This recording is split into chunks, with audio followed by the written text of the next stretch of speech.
Dito kami sa munisipyo ng Tansa at ganyan kahaba ang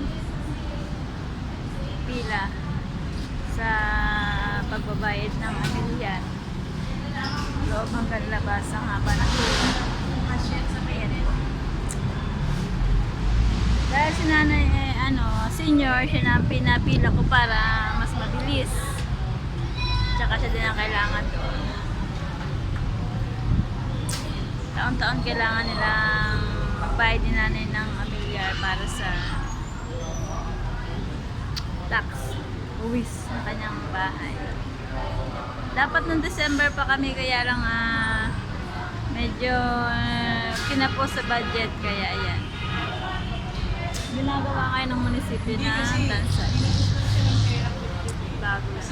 Itong harapan pala ang ginagawa. Ngayon lang ulit ako nakapunta dito. Pinapagadali lang munisipyo ng Tansa. Pagkatapos nito, punta naman kami sa palengke kasi bibili kami ng short ng mga sando ni BBEA. Sando na pambahay, presko. Request ng kanyang daddy. Ayun.